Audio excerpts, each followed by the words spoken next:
travailler à cause de ce que tu as fait l'année passée. Et puis Ézéchiel a commencé à trembler. Il a écrit sur le dossier rapidement. Délire religieux. Il a libéré. Alléluia. Amen. Amen. Alors, cessez de compter sur les gens. Alléluia. Il y a un temps où dans les choses que Dieu va faire, il y a le temps qui arrive. L'homme qui ne compte pas sur Dieu va être très, très désabusé. Alléluia. Alors, dans les textes d'Ézéchiel, je suis toujours à l'introduction pour introduire ce que nous allons voir aujourd'hui. Je vais vous faire montrer que Dieu ne joue pas. Amen. Ézéchiel 28. Amen. Je vais lire à partir du verset 14. Amen. Verset 13. Tu étais en Éden, les jardins de Dieu. Tu étais couvert de toute espèce de pierres, des sardoines, des topazes, des diamants, des chrysolites, d'onyx, des jastes, des saphirs, des scardouches, d'émeraudes, d'or. Tes tambourins et tes flûtes étaient à ton service. Préparé pour le jour où tu fus créé. Tu étais un chérubin protecteur aux ailes déployées. Je t'avais placé, tu étais sur la sainte montagne de Dieu. Tu marchais au milieu de pierres étincelantes. Tu as été intègre dans tes voies depuis le jour où tu fus créé jusqu'au jour. L'iniquité a été trouvée chez toi. Par la grandeur de ton commerce, tu as été rempli de violence. Je t'ai précipité de la montagne de Dieu, je t'ai fait disparaître, chérubin protecteur du milieu de pierres étincelantes. Ton cœur s'est élevé à cause de ta beauté. Alléluia. Quand vous allez voir la référence dans les textes d'Ézéchiel, nous parlons maintenant de Lucifer, Lucifer qu'on appelle Satan aujourd'hui. Amen. Il voulait prendre de la gloire de Dieu. Et Dieu l'a précipité. Alléluia. On ne partage pas la gloire de Dieu. La gloire est à Dieu. Quand quelque chose de merveilleux t'arrive, dis gloire à Dieu. Quand tu as donné ta vie à Jésus-Christ, tout ce qui va t'arriver, ce sera gloire à Dieu. Alléluia. Et aujourd'hui, nous revenons dans notre texte. Nous voyons quelque chose dans Juge chapitre 6. Gloire à Jésus-Christ. Et corps de Juge chapitre 7. Alléluia. Juge chapitre 7. Alors nous tous, je vais lire, je vais continuer à lire. Alléluia. Au verset 3. Dieu dit d'abord, le verset du peuple est trop nombreux. Publie ceci aux oreilles des enfants d'Israël. Que celui qui est craintif, celui qui a peur, s'en retourne et s'éloigne de la montagne de Galade. 22 000 hommes se retournèrent. Alléluia. Et le peuple dit à Gédéon, l'Éternel dit à Gédéon, le peuple est encore trop nombreux. Fais-les descendre vers l'eau. Et là, je t'en ferai le triage. Voilà ce que je te dirai. Que celui-ci aille avec toi, ira avec toi. Celui dont je te dirai que celui-ci n'aille pas avec toi, n'ira pas avec toi. Verset 5. Gédéon fit descendre le peuple vers l'eau. Et l'Éternel dit à Gédéon, tous ceux qui lapperont l'eau avec la langue comme un lappe les chiens, tu les sépareras de tous ceux qui mettront à genoux pour boire. Ceux qui lappèrent l'eau en la portant à la bouche avec leurs mains furent au nombre de 300 hommes. Tout le reste est mis à genoux. Et l'Éternel dit à genoux, c'est pas ces 300 qui ont lappé que je sauverai, que je livrerai mendiant entre tes mains. Tout le reste du peuple s'en aille chez Choix. Alléluia. Amen. Amen. Alors, dans la stratégie de Dieu maintenant, nous avons vu qu'il fait peu. Il fait beaucoup avec peu. Il ne partage pas sa gloire. Maintenant, il dit à Gédéon que celui qui est craintif et celui qui a peur s'en livre. Ils allaient au combat. Amen. Une armée qui va au combat, découragée par la peur, ne gagnera jamais un combat. C'est pourquoi des fois, les armées modernes, on leur donne des piqûres pour que la peur parte. Alléluia. La peur est une antithèse de la foi. Avec peur, tu ne gagneras aucune victoire chrétienne. Alléluia. Alors vous voyez qu'il y en avait 32 000. 22 000 sont partis. Donc la majorité avait peur. Ils allaient au combat contre cœur. Ils estimaient que l'ennemi était tellement nombreux qu'il ne peut pas vaincre. Ils marchaient avec la vue. Ils regardaient la vallée et disent, oh, ils sont innombrables. Comment nous on va faire? Comme toi tu regardes la situation, mais c'est compliqué. Comment nous allons nous en sortir? Alléluia. Il y a un grand enseignement, c'est un livre que j'écris sur la peur, que je crois que ça va être un livre qui va toucher des générations. Amen.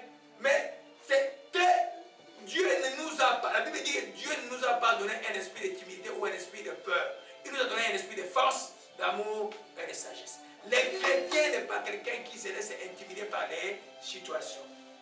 Parce qu'il croit à un Dieu tout plus grand. Alléluia. Amen. Voilà pourquoi, comme première chose, Dieu a revêtu, je donne du Saint-Esprit, comme il vous révèle aujourd'hui, du Saint-Esprit. Et quand le Saint-Esprit est avec toi, je vous dis que la peur ne peut plus être là. Amen. Alléluia. Alléluia. La peur ne peut plus être là. Alléluia. Amen. Gloire à Jésus-Christ. Donc le premier dé, parce que nous voyons que Dieu ne marche pas avec les craintifs ou les peureux. Tu ne marcheras pas avec Dieu si tu as la peur tout le temps et tu as la crainte. Parce que dans son royaume, il n'y a pas de peur. Son royaume, c'est un royaume de paix et de joie. Quand la paix est là, la peur n'est pas là. Alléluia. Donc tu as confiance en ton Dieu, qu'il est tout puissant pour régler chaque chose dans ta vie et que tu ne crains plus. Tu dors en paix, tu te réveilles en paix. Parce que lui prendra soin de toi. Alléluia. Gloire à Jésus-Christ. Amen. Alors un peu dans beaucoup de choses à dire avec cela. Dans 1 Timothée plutôt. Alléluia.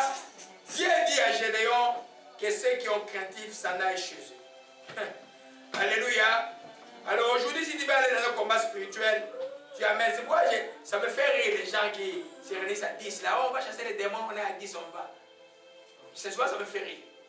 Parce que plus le nombre augmente dans un groupe qui va prier, moins, plus vous avez de peur. C'est-à-dire que des gens qui vont venir dans la peur.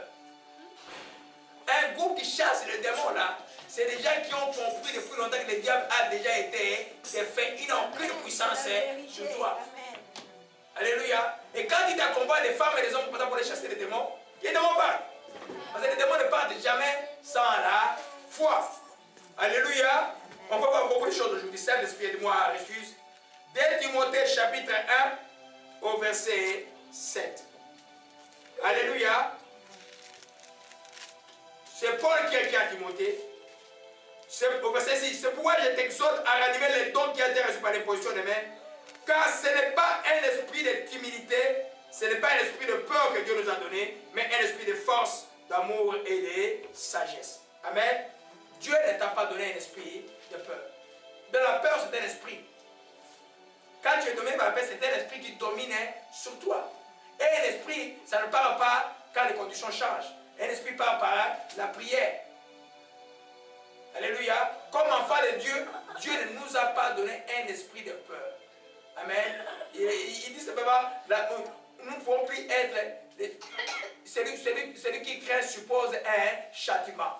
Toi qui ne supposes plus des châtiments, qui a été libéré en Christ. Donc la peur n'a pas d'attribut sur toi. Alléluia. Dieu dit à Gédéon, ceux qui craignent, qu'ils partent. Parce que quand quelqu'un craint, il va murmurer devant le combat. Voyez un peu. Quand quelqu'un craint, qu'il va voir dans sa bouche le murmure sortir vite. Alléluia. Gloire à Jésus-Christ. Amen. Je vais juste au Shimala Kamara Sakaya Matashi. Alléluia. Amen. Donc, tu ne gagneras jamais un combat spirituel si tu as peur. Aucun. Aucun démon ne partira. Aucune maladie ne partira. Il n'y a rien qui partira si tu as peur. Alléluia. Parce que Dieu veut que tu marches par la foi. Dieu veut que tu obtiennes les choses par la foi.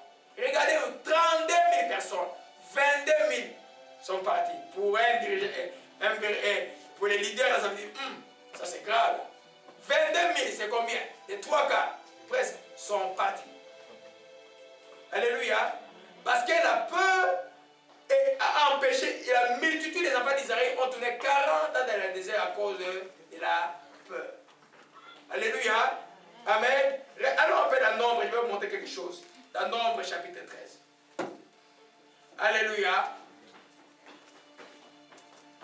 Amen. Nombre chapitre 13. Alléluia. J'explique le contexte.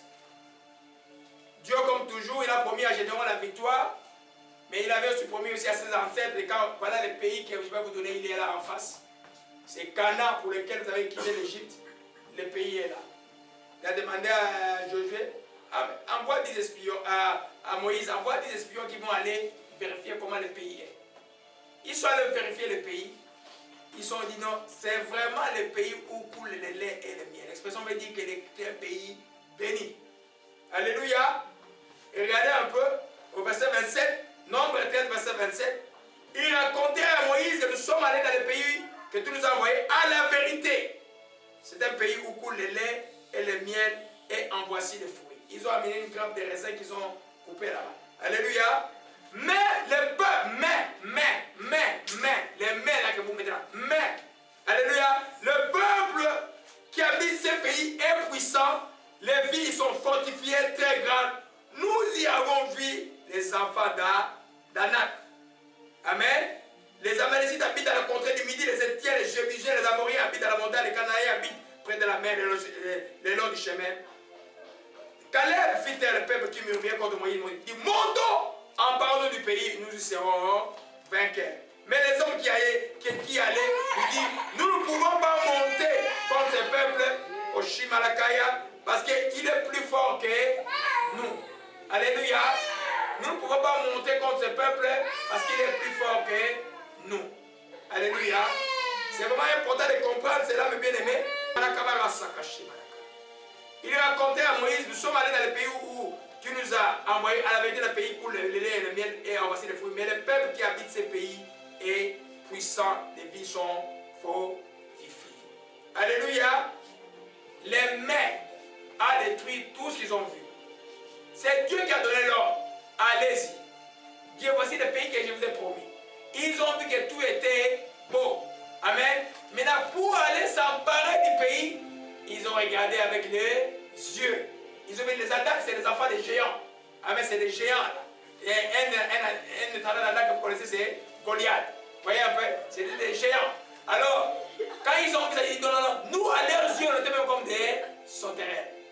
Donc, ils ont annulé leur plan du salut par rapport à la peur. Voilà pourquoi Dieu dit à Gédéon, à cause de la multitude que tu vois là, ceux qui ont peur vont être un frère pour toi. Vous n'allez pas gagner les combats avec ceux qui ont peur. Alléluia. C'est tellement important de dealer avec la peur, d'éloigner la peur dans votre vie. Vous aurez un jour l'occasion de traverser le fleuve à pied. Vous aurez un temps où Dieu va dire risque. Sinon tu n'as rien. La vie de la foi, c'est une vie de risques. Alléluia. Basée sur les promesses de Dieu. Si c'est Dieu qui a dit, vas-y, tu n'as pas à douter. Alléluia. Maintenant, ils sont allés, ils ont regardé les géants, ils disent, oh, mais les peuples qui y habitent sont forts. Nous ne sommes rien.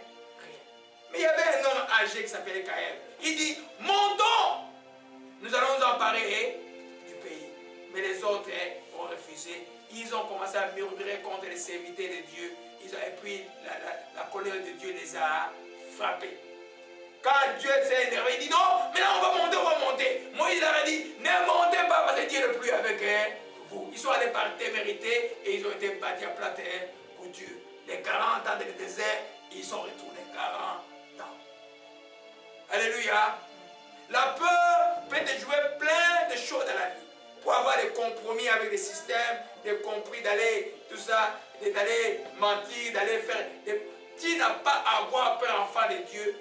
Va dans la direction qui est conforme à la parole de Dieu. Et quand Dieu a parlé, obéis avant la direction que Dieu a donnée. La direction est devant toi. Dieu a fait les choses ainsi. Il a nommé quelqu'un père de la foi. Il lui a dit quitte tes parents. Il a quitté. Le monsieur est resté jusqu'à là. Et de 100 ans, il n'y avait pas d'enfant qui s'appelait Abraham. Mais la promesse était là. Il a eu quand même l'enfant de la promesse qui était Isaac. À cause de la foi. La Bible dit qu'Abraham fut fortifié par la foi en donnant gloire à Dieu. Tout nous montrer qu'il ne devait pas avoir un enfant. Comme toi, tout déborde, que ta vie est bloquée. Enlève la peur. Hier, je recevais une requête d'une jeune dame qui dit, je viens juste de me marier, ça fait 2 ans et demi.